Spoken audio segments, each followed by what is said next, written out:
नमस्कार दोस्तों, मैं नीरज कुमार सोनोडिया हमारे इस चैनल परीक्षा प्रिपरेशन में आप सभी का स्वागत करता हूं। पिछली क्लास में हम लोगों ने एक इंट्रोडक्शनरी लेक्चर देखा हुआ था बाल विकास के संदर्भ में, और मैंने एक पार्ट को इंक्लूड किया हुआ था कि भाई हमारा पेपर किस डेप्थनेस में या किस गहराई तक जा सकता है। इसलिए मैंने एक पुराना ग्रेड 2 का पेपर को डिस्कस किया हुआ था। डिस्कस नहीं बोलेंगे, उसे मैं केवल प्रश्नों से अवगत कराया था कि भाई कहां कहां या किस लेवल तक के प्रश्न आ सकते हैं।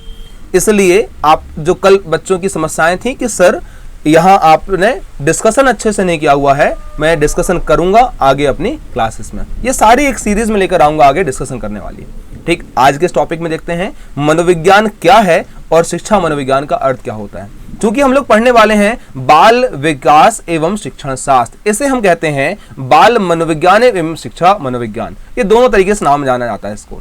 तो बाल मनोविज्ञान जो है या शिक्षण शास्त्र, जो हमारे पास दोनों बिंदु हैं, ये किसके शाखा है? मनोविज्ञान की शाखा है।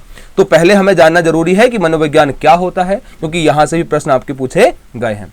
देखते हैं आज के इस टॉपिक में क्या क्या हम पढ़ने वाले हैं। तो पहला मिलेगा मनोविज्ञान का अर्थ क्या है, सबसे महत्वपूर्ण, किस किस रूप में इसकी उत्पत्ति हुई या इसकी परिभाषाओं में क्या परिवर्तन आया, क्या स्वरूप में परिवर्तन आया। अगला देखेंगे शिक्षा मनोविज्ञान का शाब्दिक अर्थ क्या है, इसके बारे में विस्तार पूर्वक चर्चा करने वाले होंगे हम आज की क्लास में। ठीक, देखते हैं इनकी परिभाषाओं को, इसकी प्रकृति को। मनोविज्ञान तो एक नाम मिला हुआ है मनः धन विज्ञान से हमारे पास में, इसको हम देखेंगे। तो प्रारंभिक हमारे विद्वानों ने कहा हुआ है कि मन का विज्ञान क्या कहला रहा है? मनोविज्ञान कहला रहा है। मन स्थिति को जानने वाला विज्ञान मनोविज्ञान कहला रहा है। यहां पर एक परिभाषा हमारे पास में आई संस्कृत से, यदि हम लिखेंगे मन स्थिति से इसका अध्ययन करने की बात करेंगे, तो यहां हिंदी में या संस्कृत में जो वर्ड था उसको सीधा शाब्दिक अर्थ निकालेंगे मनः विज्ञान, अर्थात मनः दशा को जानने का विज्ञान। अब मनः दशा ये स्वयं की है या दूसरे की है, ये बात हमारे पास में स्पष्ट नहीं थी, लेकिन हमने प्रैक्टिकली या प्रायोगिक तौर पर में हमने दूसरे की मनः दशा जानने के बारे में बात कर ली। तो ये हमारे पास बन गया मनः विज्ञान, मतलब दूसरे की मनः दशा, उसकी स्थिति आदि को अध्ययन करने वाला जो विज्ञान था वो मनोविज्ञान कहलाता है। तो ये जो दशा है हमारी प्रारंभिक काल या बहुत प्राचीन काल से चलने आने वाली है। आप जानते हैं ऋषि दुर्वासा थे, वो भी त्रिकालदर्शी थे, मन में क्या चल रहा है उसको भांप लेते थे। ये सारी बातें आती हैं, मतलब उनके अंदर की बातों को समझ लेना, क्या सोच रहा है व्यक्ति, क्या नहीं सोच रहा है, सारी बातों को आप देखेंगे। बाकी और हमारे पास ऋषि मुनि हुआ करते थे और वो सारे के सारे सामने वाले के मन में क्या चल रहा है ये पूरा समझ जाते थे। तो वो तो हमारा मनोविज्ञान की उत्पत्ति प्रारंभिक काल या अत्यंत प्राचीन काल से थी, लेकिन आधुनिक रूप में हमारे पास मनोविज्ञान कुछ हमारे यूनानी या यूरोपीय विद्वानों ने बताया, उसी को हम लोगों को पढ़ना पड़ेगा। ये हमारी थोड़ी सी विडंबना हमारे साहित्य की, हमारे संस्कार की रही है। अब देखते हैं इस बारे में। तो मनोविज्ञान अंग्रेजी के साइकोलॉजी शब्द से बना हुआ एक इसका हिंदी रूपांतरण है। साइकोलॉजी शब्द है ग्रीक भाषा के शब्द से बना हुआ, यूनानी भाषा के शब्द से बना हुआ है। नाम मिलेगा साइकी और लोगोस से। साइकी का मतलब होता है आत्मा और लोगोस का मतलब होता है अध्ययन करना। तो यहां प्रारंभिक रूप में जो आत्मा का अध्ययन करने की बात कही गई थी, तो यह दर्शन शास्त्रीय परिभाषा बताई गई। तो इस परिभाषा के जनक के रूप में एक व्यक्ति आए, नाम मिलते हैं अरस्तु नाम के व्यक्ति। ठीक, अरस्तु वही हैं जो हमें प्रारंभिक दौर में प्लेटो, अरस्तु, ये सारे लोग थे वो। तो यहां आत्मा के विज्ञान के रूप में या हमारे मनोविज्ञान की दर्शन शास्त्रीय परिभाषा के रूप में यहां प्लेटो ने भी समर्थन किया, हमारे अरस्तु ने भी समर्थन किया और बाकी अन्य लोगों ने भी समर्थन किए हुए हैं। ठीक, अब देखते हैं। तो इसके बाद में धीरे धीरे जो दर्शन शास्त्रीय परिभाषा थी मनोविज्ञान की, उसमें परिवर्तन आया और परिवर्तन होते होते हम बात करेंगे यहां पर नए नए स्वरूप नजर आए। बोले भाई मनोविज्ञान आत्मा का विज्ञान है, तो कोई कहता है मनोविज्ञान मस्तिष्क का विज्ञान है, तो कोई कहता है मनोविज्ञान चेतना का विज्ञान है, और अंत में हमारे सब लोग कहते हैं कि मनोविज्ञान किसका विज्ञान है? व्यवहार का विज्ञान है। अंतिम परिभाषा सबसे ज्यादा मान्य परिभाषा थी, क्योंकि इसी बात को स्वीकृत तो हमने भी किया था, लेकिन यहाँ हमारे जो यूरोपीय विद्वान थे इन लोगों ने बहुत बाद में स्वीकार किया हुआ है। तो इस रूप में, इस स्वरूप में इसे मनोविज्ञान को जाना जाता है। हम देखते हैं इनकी विभिन्न परिभाषाएं क्या क्या दी गई हैं अलग अलग काल और परिवेश में। देखते हैं, पहले नाम आता है जे.एस. रॉस साहब की। तो जे.एस. रॉस साहब ने कहा हुआ है मनोविज्ञान का अर्थ आत्मा के विज्ञान से लगाया जाता था, किंतु यहां सबसे बड़ी समस्या यह थी कि भाई यहां आत्मा क्या है? आत्मा किसे बोलेंगे? वह आत्मा जो मनुष्य के अंदर विद्यमान है, जो बाहर नहीं दिखाई दे रही है। ठीक, जो अजर अमर की बात कर रहे थे वो आत्मा की बात कर रहे हैं आप, या फिर जो आत्मा रूपी जो शरीर ढांचा उसके व्यवहार की बात कर रहे हैं, उसकी मन स्थिति की बात कर रहे हैं। तो यहां एक बड़ी समस्या थी। क्योंकि आत्मा तो भाई हमारे पास में एक नया कंसेप्ट था, वो कहा गया भी अजर अमर है, निष्विकार है, ये सारी बातें कही गई थी, लेकिन सारे विकार तो हमारे शरीर में दे दिए गए, तो ये तो सारी बातें कहां से आ गई, आत्मा से आ गई। तो आत्मा क्या है भाई, ये एक डेफिनेशन नहीं दे सके लोग, संतोषजनक उत्तर नहीं दे सके, इसलिए आत्मा का विज्ञान हमारे पास अब क्या हो गया, कैंसल। तो यहां बोला किसने, हमारे रॉस साहब ने, Psychology literally means the science of the soul, but the definition suffer from extreme vagueness as we cannot give any satisfactory answer to the question what is soul। यहां हम what is soul की परिभाषा या इसका answer नहीं दे पाए, इसलिए हमारे पास क्या हो जाता है, सेटिस्फैक्टरी नहीं है, संतोषजनक नहीं है, इसलिए मनोविज्ञान को आत्मा का विज्ञान शुरुआती दौर में नहीं माना जाना चाहिए, ये बात कही गई। तो भाई क्या माना जाए, तो क्या माना जाए, तो फिर हमारे पास आते हैं एक विलियम नाम के पर्सन, विलियम जेम्स नाम के पर्सन, बोले कि भाई मनोविज्ञान की सर्वोत्तम परिभाषा तो यही हो सकती है कि इसे चेतना की विभिन्न अवस्थाओं का विज्ञान कहा जाए, कि जब चेतना की विभिन्न अवस्थाओं के विज्ञान का या उनकी अवस्थाओं का वर्णन किया जाता है, उनके बारे में अध्ययन किया जाता है, तो वही तो क्या कहला रहा है, मनोविज्ञान कहला रहा है। अब फिर से प्रश्न हमारे पास में, चेतना क्या है, ठीक, तो देखेंगे इनकी परिभाषा, मनोविज्ञान की सर्वोत्तम परिभाषा यह हो सकती है कि यह चेतना की विभिन्न अवस्थाओं का वर्णन और व्याख्या करती है। किसने बोला, विलियम जेम्स साहब ने। तो आप बताइए यहां पर मैं, किस व्यक्ति ने सर्वप्रथम मनोविज्ञान को चेतना का विज्ञान कहा हुआ है, मेरा प्रश्न है आपके सामने में, ठीक, आप आंसर बताएंगे, कमेंट बॉक्स में देंगे, किस व्यक्ति ने सर्वप्रथम मनोविज्ञान को चेतना का विज्ञान कहा हुआ है, ठीक, इसे आप कमेंट बॉक्स में बताएंगे आगे चल के। चलो आगे चलते हैं, विलियम जेम्स नाम के पर्सन आए, ठीक, और इन्होंने सारी बातें करी, इसलिए इन्हें शुरुआती दौर में हमारे पास में मनोविज्ञान का जनक तक कह गया था। हम बात करेंगे यहां पर में, तो नाम मिले कौन से, ठीक, मनोविज्ञान के चेतना के विज्ञान के रूप में बताने वाले व्यक्तियों में विलियम जेम्स साहब हैं, यहां पे नाम मिलेगा वुंड साहब का, अगला मिलेगा जेम्स सुली नाम का, ठीक, तो ये सारे पर्सन आ गए, ठीक। अगला बात करते हैं जेबी वाटसन साहब की। तो जेबी वाटसन साहब कहते हैं कि यह एक ऐसा मनोविज्ञान लिखना संभव है जिसके व्यवहार के विज्ञान के रूप में परिभाषित किया जा सके। मनोविज्ञान एक ऐसा विज्ञान के रूप में लिखना संभव है जिसकी परिभाषा कैसे कर रहे हैं हम लोग, व्यवहार के विज्ञान के रूप में कर रहे हैं, ठीक। तो यहां व्यवहार के विज्ञान के रूप में सबसे पहले बताने वाले पर्सन कौन आए, तो हमारे पास नाम लेगा वाटसन साहब, जेबी वाटसन साहब, इसलिए इन्हें व्यवहारवादी मनोविज्ञान के जनक कहा जाता है। मनोविज्ञान के जनक कौन, तो बोलेंगे विलियम जेम्स साहब। व्यवहारवादी मनोविज्ञान के जनक कौन, तो बोलेंगे जेम्स वाटसन साहब हैं। ये प्रश्न बार बार आपके सामने आएगा, आप ध्यान रखिएगा, बहुत अच्छे से नोट डाउन कर लीजिएगा। सबसे पहली बात तो इन्होंने व्यवहारवाद का अध्ययन करते हुए बोला, जेबी वाटसन साहब ने यहां पर मैं रिजेक्ट किया है एक आइडिया को जो साइकोलॉजी को स्ट्रक्चरलिज्म के रूप में बताता है, संरचनावाद के रूप में बताता है, स्ट्रक्चरलिज्म के रूप में बता रहा होता है, उसकी आलोचना की। बोला कि भाई संरचनावाद नहीं है बल्कि क्या है ये, ठीक, approach to the psychology on behaviour. ये क्या है आपका, यह बेस्ड ऑन, यहां साफ साफ बोली हुई है कि यह किस पर आधारित है, यहां पर बात करेंगे व्यवहार के अध्ययन के रूप में इसका वर्णन किया हुआ है, ठीक। इन्होंने बोला कि ही felt it was impossible to study consciousness because only outward behavior could be measured and scientifically understood। एक बात समझिएगा, मैंने बोला था ना भाई चेतना किसे बोलेंगे, कॉन्शियसनेस मतलब चेतना, तो चेतना को मेजर करना ये तो इम्पॉसिबल है, इसका अध्ययन करना भी क्या है आपका, इम्पॉसिबल है, क्योंकि चेतना और अवचेतन दो चीज होती हैं। आपके मन स्थिति में अंदर जो चल रहा है वो अवचेतन है, जो दिखाई दे रहा है वो चेतन है। तो जो चेतन रूप में आपके सामने था उसका तो अध्ययन कर लेंगे, ठीक है, लेकिन ये इसको किस रूप में आप अध्ययन कर रहे हैं, इसको मेजर कैसे कर पा रहे हैं, ये बात समझ में नहीं आ रही हमारे। किसने बोला, वाटसन साहब ने। यदि आप उस चीज का प्रदर्शन कर दिया जो व्यवहार में बाहर रूप में आ रही है तो वो तो व्यवहार हो गया आपका।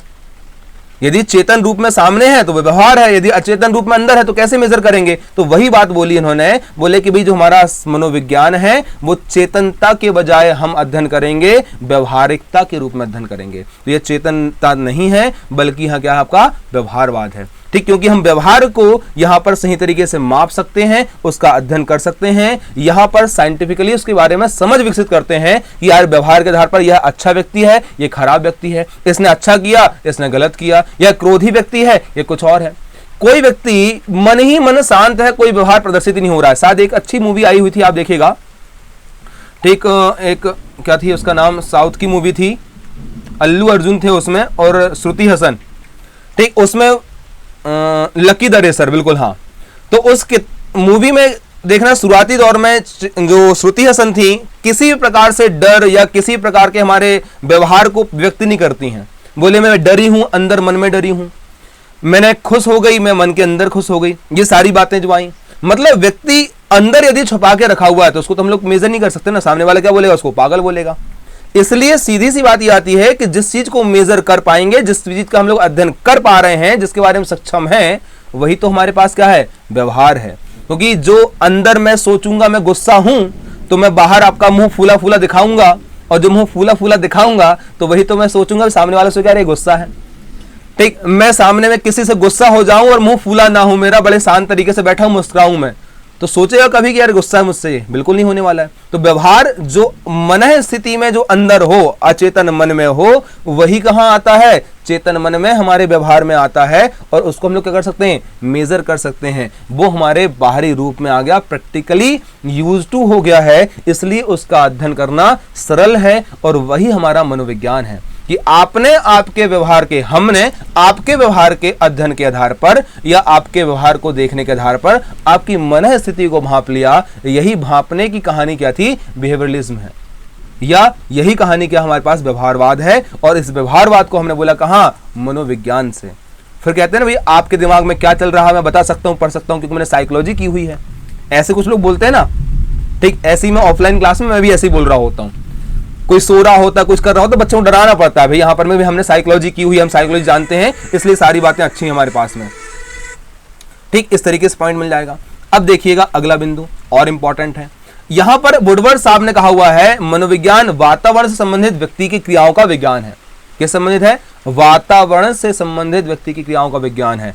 ठीक, तो हम वातावरण के साथ कैसे संबंध प्रदर्शित कर रहे हैं, वही तो बात कौन सी आ रही है हमारे पास में, ये परिभाषा के रूप में आएगी। तो ये मैंने एक किताबें यहां पर रख दी हुई है इनके सामने। तो वुडवर्ड साहब ने एक किताब लिखी हुई थी, नाम लिखा एक्सपेरिमेंटल साइकोलॉजी। कौन सी किताब थी, एक्सपेरिमेंटल साइकोलॉजी। इस किताब में ये परिभाषा हमको मिलती है। किताब का नाम भी पूछ लेता है साहब, याद रखिएगा आप लोग कि भाई ये किताब किसने लिखी, या किस व्यक्ति के अनुसार, या किस व्यक्ति ने कहा हुआ है कि मनोविज्ञान वातावरण संबंधित व्यक्ति की क्रियाओं का विज्ञान है। ये परिभाषा जब आए तो आप बताइए कौन है, वुडवर्ड साहब हैं। इसलिए मैंने इस तरीके से हमारी जो बाल विकास की जो क्लास है उसको इस तरीके से पढ़ा रहा हूं मैं। ठीक, व्हाइट बोर्ड में भी पढ़ा सकते हैं और यहाँ पे भी पढ़ा सकते हैं। तो ये थोड़ा सा मुझे कुछ लेक्चर्स के लिए इंपॉर्टेंट लगा, इसलिए मैं यहाँ पे मैं वर्क कर रहा हूँ, और बाकी दूसरी वाली पार्ट तो रहेगी। ठीक, तो दोनों तरीके से आ जाएगा। अच्छा, एक और सबसे महत्वपूर्ण बिंदु ये है कि जब भी आप क्लास देखते हैं ना, तो उसमें आपकी जो क्वालिटी होती है उसको क्वालिटी को हाई करके रखिएगा। इससे जो हमारे वर्ड्स हैं ब्लर नहीं होंगे। क्योंकि आपने कल बच्चों ने बोला हुआ था कि सर कुछ चीजें हमको क्लियर नहीं दिखाई दे रही, धुंधली दिखाई दे रही है, तो उसका कारण वही था कि आप या तो ऑटो मोड से हटाकर कहां रख देंगे, उसको हम लोग क्वालिटी हाई मोड पे रख देंगे। इससे आप लोग अच्छे तरीके से देख पाएंगे, समझ पाएंगे। ठीक, क्योंकि ये बात को मैंने भी लेक्चर देखा तो मेरे पास में तो सारी क्लियर थी। और मोबाइल कौन सा हमारे पास, ये वीवो वाला पुराना है, चाइनीज वाला मोबाइल, हालांकि चेंज कर लिया गया है अब दोबारा में। ठीक, तो ये सारी चीजें हमारे पास में, इसको हम लोग समझेंगे कि भाई क्या कैसे पढ़ना है। और एक और चीज आप नोट डाउन करते हुए चलेंगे। अगला मैकडूगल साहब आते हैं साहब हमारे पास में। तो मैकडूगल साहब ने बोला हुआ है मनोविज्ञान व्यवहार अथवा आचरण का विधायक विज्ञान है। तो प्रश्न पूछेगा निम्नलिखित में से किस व्यक्ति ने मनोविज्ञान को व्यवहार का विधायक विज्ञान कहा है या आचरण का विधायक विज्ञान कहा है, तो आपको बताएंगे मैकडूगल साहब ने कहा हुआ है। इनकी किताब देख लेते हैं, साइकोलॉजी प्रिंसिपल्स इन प्रैक्टिस। किताब का नाम क्या है, साइकोलॉजी प्रिंसिपल्स इन प्रैक्टिस नाम से आएगी। इस किताब में पूरा वर्णन किया है उन्होंने साइकोलॉजी के बारे में। अब देखते हैं मैकडूगल साहब के अनुसार कहा गया है कि भाई psychology is a positive science of the conduct और बिहेवियर। ये परिभाषा इनकी है। इन्होंने स्पष्ट या बड़े एक तरीके से आलोचना की थी चेतनतावाद की, चेतनता की परिभाषा की। जो हमारे पास में कॉन्शियसनेस की परिभाषा में बताया गया था कि हमारी psychology is a study of consciousness. इसकी आलोचना करते हुए बोला हुआ है कि चेतना संपूर्ण रूप से एक बुरा शब्द है। यह मनोविज्ञान के लिए दुर्भाग्यपूर्ण रहा है कि इस शब्द का प्रयोग कहां हुआ था, मनोविज्ञान के लिए हुआ है। इस तरीके से इन्होंने आलोचना की है। मतलब एक पूरा अलग से इरा ही आ गया, युग ही आ गया, जहां मैकडूगल साहब ने साफ साफ कह दिया कि भाई ये चेतनता का विज्ञान नहीं है, चेतना का विज्ञान नहीं है। जहां पर हमारे पास विलियम जेम्स जिसे कहा गया था कि भाई आप मनोविज्ञान के जनक हैं, उनकी बातों को इन्होंने इस तरीके से नकारा हुआ है। चलो भी आगे बात करते हैं हम लोग अगली परिभाषाओं में। हमारे पास आते हैं गार्डनर मर्फी साहब। इन्होंने एक परिभाषा दी, बोलेंगे ठीक, इनकी किताब का नाम है integrating expanding and humanising the psychology. किताब का नाम क्या है? Integrating expanding and humanising psychology. ये देखिएगा आप यहां पर लिखा हुआ है। अब देखते हैं इनकी परिभाषा क्या कहती है। मनोविज्ञान वह विज्ञान है जिसमें जीवित प्राणियों की उन क्रियाओं का अध्ययन किया जाता है जिनको हम वातावरण के प्रति तैयार करते हैं। फिर से बात करेंगे, मनोविज्ञान वह विज्ञान है जिसमें जीवित प्राणियों की उन क्रियाओं का अध्ययन किया जाता है जिनको हम वातावरण के प्रति तैयार करते हैं। तो किसका अध्ययन करने वाली बात आई? सबसे पहली बात तो गार्डनर साहब तो बोलेंगे जीवित प्राणी। जीवित प्राणी ये हमारे पास इंसान हो सकता है, ये हमारे जानवर हो सकते हैं, ये हमारे कौन हो सकते हैं? पक्षी हो सकते हैं, या कोई भी व्यक्ति हो, कोई भी चीज हो सकती है। तो जीवित प्राणियों का अध्ययन करना, ये बात हमारे सामने आई, और ये बात किसने बोली? गार्डनर मर्फी साहब ने बोला हुआ है, हमें ध्यान रखना है। तो जीवित प्राणी की क्रिया, भाई जैसे किसी ने हरा घास देखा, जानवर हमारा, पशु हमारा चल गया उसे चरने के लिए, उसका व्यवहार था वातावरण के प्रति व्यवहार, कि भाई घास दिखा, चरने पहुंच गए हम लोग। हमने देखा खाना तो हम उसके प्रति उत्साहित हो गए, हमारा व्यवहार था। हमने देखा बहुत शानदार हवा चल रही है, मंद मंद हवा चल रही है, हमें उसके प्रति खुश हो गए, आनंदित हो गए, ये हमारा व्यवहार था।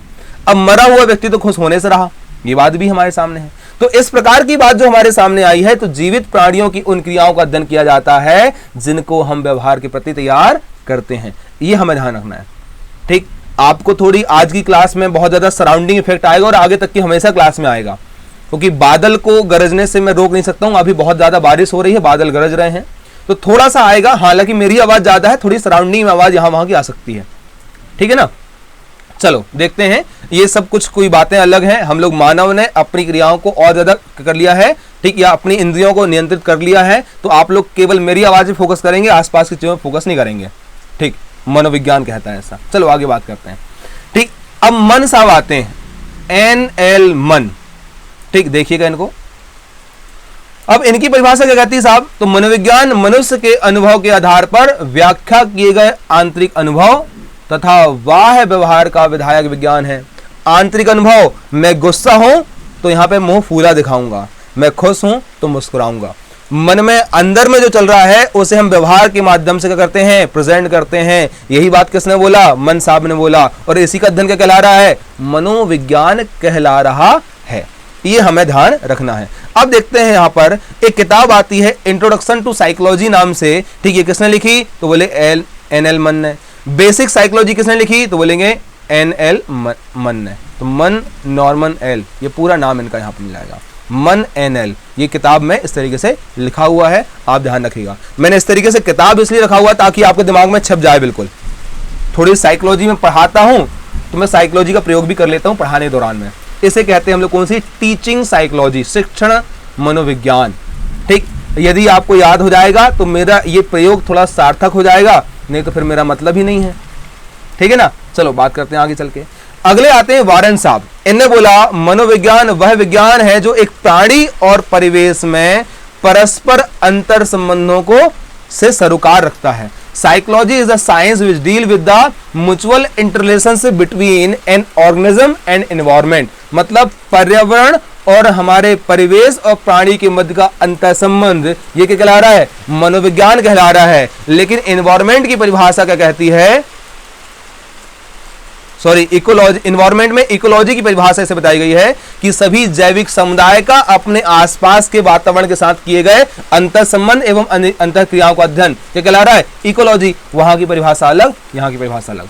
यहाँ किसने बोला है? वारन साहब ने बोला हुआ है कि प्राणी अपने परिवेश के साथ जो अंतर संबंध रखता है, जैसा व्यवहार प्रदर्शित करता है, जो बातें हमारे सामने लेकर आता है, वही क्या कहलाता है? हमारा मनोविज्ञान कहलाता है। ये कुछ परिभाषाएं हमारे पास दी गई हैं। तो इस आधार पे हम लोग तो बोल सकते हैं साहब, पहली बात कि हमारे कुछ विद्वानों ने बोला हुआ है कि मनोविज्ञान क्या है? बोले दर्शन शास्त्रीय परिभाषा है, इसे हम आत्मा का विज्ञान बोलेंगे। फिर कुछ लोग आए बोले आत्मा का विज्ञान नहीं है, बल्कि क्या है ये? तो अच्छा, आत्मा का विज्ञान किसने बोला? तो नाम आएगा हमारे पास में अरस्तु साहब आए, एरिस्टोटल जिसे हम कहते हैं। फिर आए कौन? प्लेटो साहब आए। इन्होंने बोला कि भाई ये आत्मा का विज्ञान है, ये दर्शन शास्त्रीय परिभाषा है। तो मनोविज्ञान क्या है? बोले दर्शन शास्त्र का एक अंग है।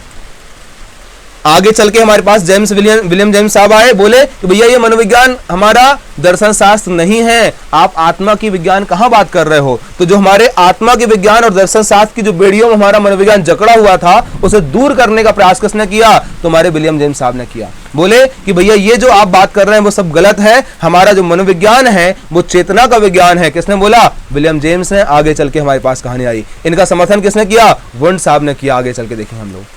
फिर ये चेतना का विज्ञान समाप्त हुआ, तो बोले भैया चेतना का विज्ञान में नहीं है। मैकडूवेल साहब ने कह दिया कि भैया ये तो हमारे मनोविज्ञान की सबसे बड़ी दुर्भाग्यपूर्ण दशा रही है कि हमने मनोविज्ञान को चेतना के विज्ञान के रूप में देखा हुआ है। ये ऐसी आलोचना की गई। और फिर हमारे पास में वाटसन साहब ने बोला कि भाई हम जिसका अध्ययन कर पाते हैं, जिसको देख पाते हैं, जिसको समझ पाते हैं, जिसका मेजरमेंट कर पाते हैं, वो क्या था, व्यवहार। और इसी व्यवहार का अध्ययन करना क्या कहला रहा है, मनोविज्ञान कहला रहा है। इसे हम यहां देखेंगे। क्लियर है। इसके बाद अगली परिभाषा हम देखते हैं इसके स्वरूप को। देखिएगा, पहला आया आत्मा का विज्ञान। तो आत्मा का विज्ञान किसने बोला, यूनानी विद्वान थे अरस्तु, प्लेटो, डेकार्टेस साहब। इनका कहना था कि भाई जो हमारा मनोविज्ञान है वो कैसा है, आत्मा का विज्ञान है। और ये दर्शन शास्त्रीय परिभाषा है, लेकिन आत्मा की प्रकृति स्पष्ट नहीं थी, साफ साफ मैंने बताया हुआ था आप लोगों को, इसलिए इसको अस्वीकृत कर दिया गया। बोला भैया ये नहीं है। आगे चल के 17वीं शताब्दी में हमारे पास कुछ पर्सन आए, नाम मिला हमारे पास पंपोनाजी नाम से, लॉक और बर्कली नाम से। इनका कहना था कि मनोविज्ञान आत्मा का विज्ञान नहीं है, बल्कि मन का विज्ञान है, मन की दशा जानने का विज्ञान है, मस्तिष्क का जानने का विज्ञान है। तो भाई मस्तिष्क का जानने का विज्ञान की बात कर रहे हैं तो आप डॉक्टर बन जाते, आप मस्तिष्क को कितना जान पाएंगे, मन को कितना जान पाएंगे आप, ये इसकी आलोचना की गई। तो हम चूंकि मन की प्रकृति, मन का स्वरूप का निर्धारण नहीं कर सकते हैं, इसलिए इस परिभाषा को भी मान्यता नहीं दी गई। प्रश्न पूछेगा निम्नलिखित में से किस विद्वान ने मनोविज्ञान को आत्मा का विज्ञान नहीं कहा है या कहा है, आप आंसर दे पाएंगे, हां या ना, बताइएगा मुझे आगे चल के। ठीक, यदि आंसर आप हां में दे पा रहे हैं तो बहुत अच्छी बात है। दूसरा, मस्तिष्क का विज्ञान। ठीक, यहां प्रश्न मिलेगा तो इसके बारे में नाम आया मस्तिष्क या मन का विज्ञान। The psychology is science of mind, हमें इसे यहां पे कहा गया है, ठीक, साइंस ऑफ माइंड के रूप में। ठीक, और साइंस ऑफ सोल ऊपर आ गया। यहां पर कौन थे, Pomponazzi, Locke, Berkeley. Pomponazzi, Locke, Berkeley. मस्तिष्क को पंप से वर्क लगा करके लॉक कर दो, ऐसा ही आप ट्रिक बना सकते हैं। पंप से वर्क, जो चांदी का वर्क होता है ना, वो लगा करके लॉक कर दो, ऐसा कुछ भी सोच लो आप। ठीक, ये हमारे मस्तिष्क की परिभाषा हो गई है, ठीक है ना, मन की परिभाषा हो गई है। आगे चलते हैं, हमारे पास आता है चेतना का विज्ञान। तो बोलेंगे भाई 19वीं शताब्दी में विलियम वुंड साहब, विलियम जेम्स साहब, वाइव साहब, जेम्स सुल्ली साहब, इन सभी ने बोला कि मनोविज्ञान ना तो मस्तिष्क का विज्ञान है, ना ही आत्मा का विज्ञान है, बल्कि क्या है ये, तो बोलेंगे चेतना का विज्ञान है। ये सबसे महत्वपूर्ण परिभाषा बताई गई। और चेतना का विज्ञान की बात करते हुए यहां इनका कहना था कि हम जब चेतनता के बारे में बात करते हैं और साथ साथ अचेतन मन का भी अध्ययन करते हैं, तो वही हमारे पास मन है। ठीक, तो बोलेंगे मनोविज्ञान केवल चेतन मन का ही नहीं, बल्कि अचेतन मन, अवचेतन मन, सबका अध्ययन करते हैं। Unconscious mind and conscious mind दोनों का अध्ययन कर रहा होता है। इसे हमने बोला चेतना का विज्ञान, the science of consciousness. Janak William James साहब, और इनको बोल दिया हमारे मनोविज्ञान का जनक। अब चलते हैं तो मनोविज्ञान का अमेरिकी विद्वान विलियम जेम्स ने, इनका जन्म मृत्यु के बारे में कहानी गई है, मनोविज्ञान को दर्शन शास्त्र के शिकंजे से मुक्त किया एवं स्वतंत्र विधा के रूप में, विद्या के रूप में बात करेंगे या विधा के रूप में इसे क्या किया गया, आपका प्रस्तुत किया। इसलिए इन्हें मनोविज्ञान का जनक कहा जाता है। तो आपको ध्यान रखना है किस व्यक्ति को मनोविज्ञान का जनक कहा जाता है, तो विलियम जेम्स को कहा जाता है। ठीक, चलो अगली बात करते हैं।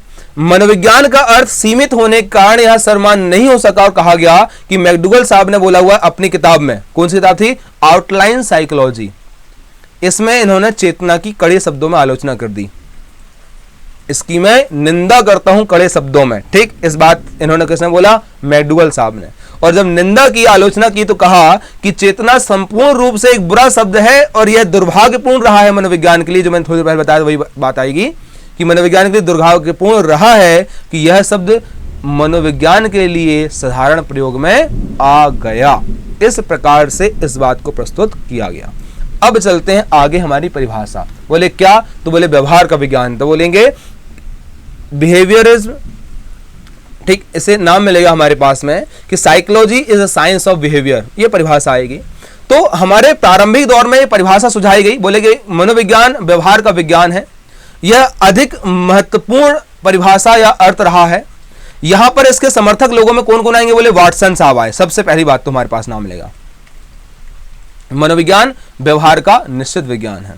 तो जेबी वाटसन साहब को मैंने थोड़ी देर पहले बताया हुआ था कि इनको व्यवहारिक मनोविज्ञान का या व्यवहारवादी मनोविज्ञान का जनक कहा जाता है।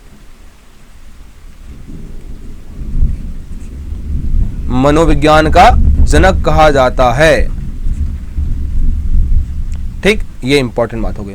दूसरा, वुडवर्ड साहब कहते हैं मनोविज्ञान वातावरण के संबंध में व्यक्ति की क्रियाओं का वैज्ञानिक अध्ययन है। ये परिभाषा आपको ध्यान रखना है। आपको यहां ध्यान रखिएगा, कैसे याद करेंगे परिभाषा, ये सबसे बड़ा प्रश्न होता है, कैसे याद करें परिभाषा, आगे मैं एक बार बताऊंगा। और आगे वुडवर्ड, तो यहां नाम मिलेगा वातावरण के संबंध में क्रियाओं का अध्ययन। तो वातावरण संबंध किसका है? क्रियाओं से। इन दोनों का अध्ययन किसने कर दिया? वुडवर्ड ने। इस तरीके से आप इसको बता सकते हैं। दूसरा, वाटसन साहब क्या बोले कि व्यवहार का निश्चित विज्ञान, इनकी नाम यहां पर आ गया, व्यवहार का निश्चित विज्ञान वाटसन। व्यवहार का निश्चित विज्ञान कौन सा हो गया? वाटसन। वातावरण के संबंध में व्यक्ति क्रियाओं का अध्ययन वुडवर्ड। वातावरण के संबंध में व्यक्ति क्रियाओं का अध्ययन वुडवर्ड। इस तरीके से आप परिभाषा को याद करते हुए चलेंगे। अब अगला आता है स्किनर साहब। तो स्किनर साहब कहते हैं जीवन की सभी प्रकार की परिस्थितियों में प्राणी की प्रक्रियाओं का अध्ययन करना, क्रियाओं का अध्ययन करता है मनोविज्ञान।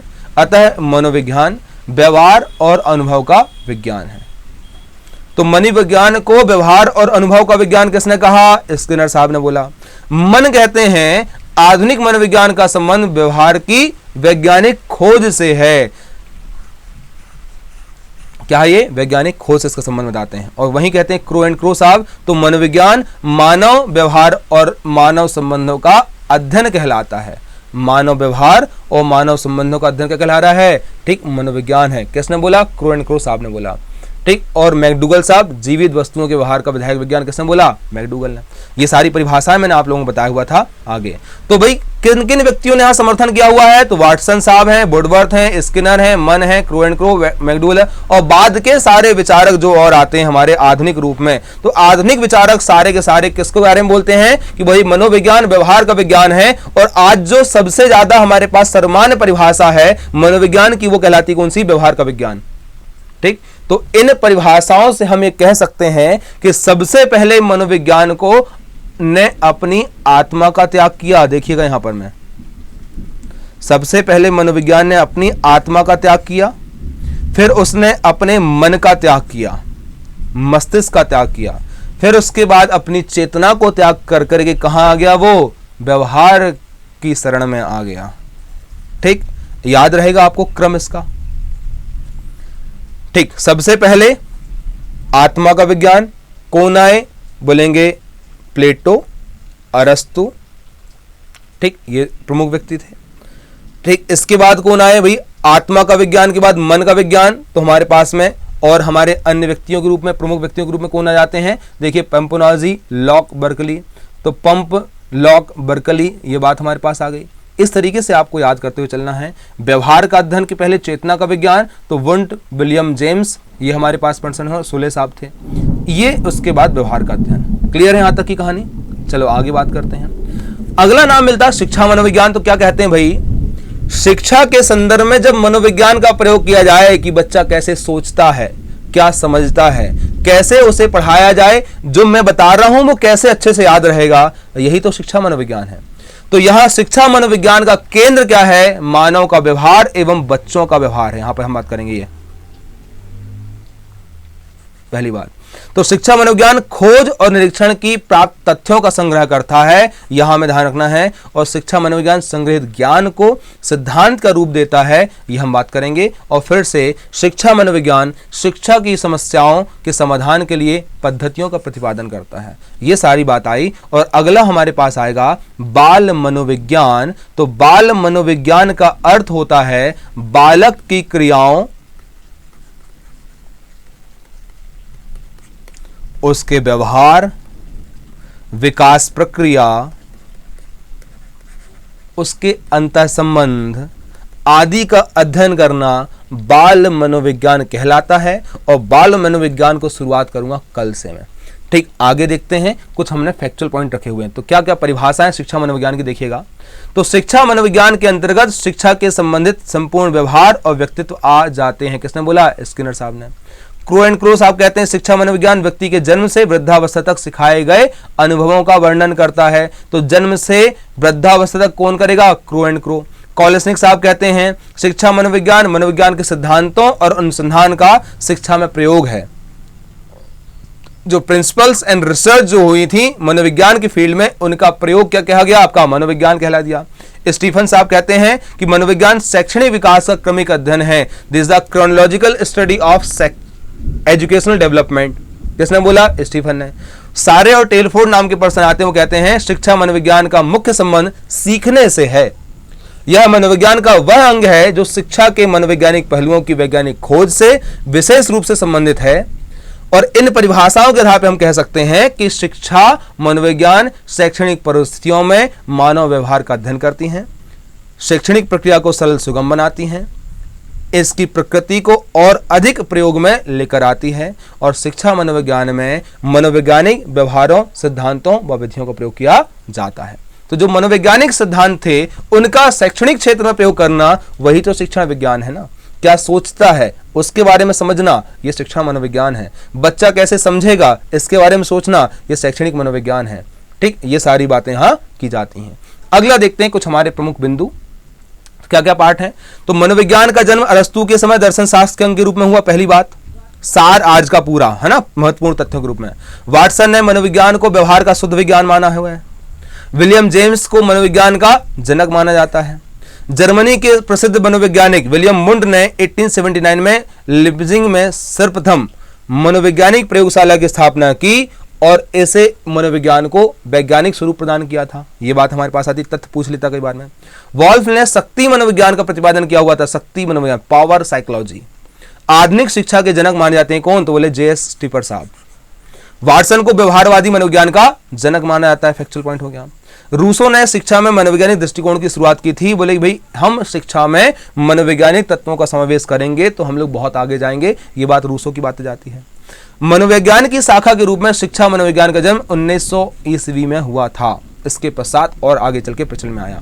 मनोवैज्ञानिक व्यवहार का वैज्ञानिक अध्ययन करता है, ये बात कही गई है। मनोविज्ञान एक विधायक विज्ञान है। किसने बोला हुआ था? आप लोग कमेंट बॉक्स में बताएंगे। प्रयोगात्मक मनोविज्ञान एक के जन्मदाता कौन थे? विलियम बुंड साहब हैं। प्रयोगात्मक मनोविज्ञान विलियम बुंड। मनोविज्ञान के जनक बोलेंगे हमारे पास कौन से आ गए? इधर हमारे पास में विलियम जेम्स। व्यवहारवादी मनोविज्ञान तो नाम आगे कौन से? वाटसन साहब। कॉलेस्निक शिक्षा मनोविज्ञान का आरंभ प्लेटो से मानते हैं, शुरुआत से देखेंगे। और स्किनर मनोविज्ञान का आरंभ कहां से मानते हैं? अरस्तु से। मतलब कि प्लेटो का समर्थन किसने किया? दर्शनवादी विचारधारा का कॉलेस्निक ने। और स्किनर ने भी क्या किया हुआ है? अरस्तु के जो हमारे दर्शनवादी विचारधारा उसका समर्थन किया हुआ है। अब मेरे कुछ आज के प्रश्न हैं, उसे आप बताइएगा फटाफट कमेंट बॉक्स में, आपको बताना है। और कमेंट बॉक्स में जब इसका आंसर देंगे तो मैं समझ जाऊंगा कि आप लोग ने क्लास अटेंड की है। ठीक, और उस आधार पर मैं सोचूंगा कि यार ये बच्चे प्रॉपरली आ रहे हैं।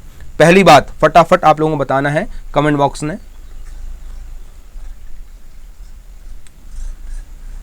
मनोविज्ञान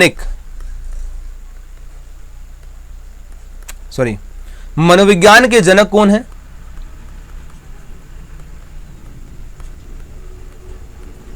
जनक कौन है? एक व्यवहारवादी मनोविज्ञान के जनक कौन है? ठीक, ये दो मेरे प्रश्न हैं, इसे आप दोनों कमेंट बॉक्स में बताएंगे। अगला, कुछ बच्चों का प्रश्न था यहां कि सर आपकी किताब कैसे मिलेगी, कहां से मिलेगी? तो दो तरीके हमारे पास हैं। जिनको भी किताब चाहिए तो आप लोग इस नंबर पर कांटेक्ट करेंगे। पहली बात तो ये, तो मैं आपके आसपास में जल्दी इसे क्या करूंगा? पहुंचा दूंगा। इस नंबर पर क्या चालू है? हमारा गूगल पे चालू है। तो गूगल पे में इसका प्राइस मिलेगा 230 रुपीज।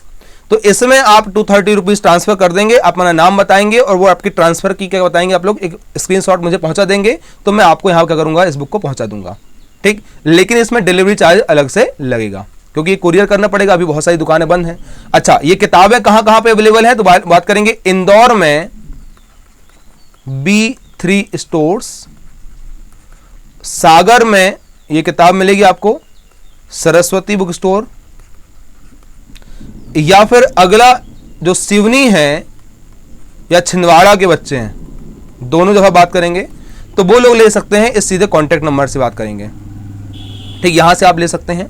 और यदि जो बच्चे इस किताब को नहीं चाहते हैं तो मैं आपको ये किताब जो रहेगी इसको कैसे पहुंचा दूंगा, एक पीडीएफ वर्जन भी रहेगा। ठीक, यदि आप इसका पीडीएफ चाहते हैं तो मात्र 100 रुपीज में आपको ये इसका पीडीएफ मिल जाएगा। तो गूगल पे में आप इसे ट्रांसफर कीजिएगा, स्क्रीनशॉट बताइएगा, हम आपको इसको आपके नंबर पर करेंगे, पीडीएफ को सेंड कर देंगे। ठीक, तो जो आपकी जो आने जाने की कॉस्ट है, सारी कॉस्ट है, इसको प्रिंटिंग कॉस्ट थी, वो सारी नहीं लगेगी, केवल 100 रुपीज में आपकी किताब बराबर तरीके से आपके पास पहुंच जाएगी। तो दोनों तरीका है, जो बच्चे मोबाइल से पढ़ने में सक्षम है वो मोबाइल से ले लें, और जो किताब ही चाहते हैं कि सर हमें किताब ही चाहिए, वो आप इस तरीके से ले सकते हैं। ठीक, क्लियर है? बहुत बहुत धन्यवाद आप सभी का। मिलते हैं हम अगली क्लासेस में। उम्मीद है ये क्लास आपको मजेदार लगी होगी। यदि मजेदार लगेगी तो कमेंट में जरूर बताइएगा कि अच्छी थी, नहीं थी, जैसी भी चीजें हैं, और जो सुधार है, क्योंकि मनुष्य अपने आप में परिपूर्ण नहीं है, और परिपूर्ण नहीं है तो उसमें हमेशा सुधार की गुंजाइश रहती है। तो जो सुधार अपेक्षित हो मुझे बताइएगा, मैं फिर से सुधार करके आपके सामने आऊंगा। और एक और बात, एक बात कही गई है, मैं इसी बात को फॉलो करता हूं। एक साधारण शिक्षक पढ़ाता है, अच्छा शिक्षक समझाता है, और सर्वोच्च शिक्षक अभिप्रेत करता है। मेरी किताब की टैगलाइन है, जो हमारे एक प्रमुख विद्वान ने कहा हुआ था। और मैंने जो एक बात कही गई है वो एक अपनी किताब में है, make proud on our self because teachers are the future maker. अपने आप पर क्या करें, गर्व करें आप शिक्षक, क्योंकि टीचर क्या है, भविष्य निर्माता है। तो अपने आप पर में कॉन्फिडेंस का भाव लेकर आएंगे आप लोग, ठीक है ना, अपने आप पर गर्व रखेंगे कि भाई मैं टीचर हूं, शिक्षक हूं। ठीक, बहुत बहुत धन्यवाद आप सभी का, थैंक यू। मिलते हैं अगली क्लासेस में।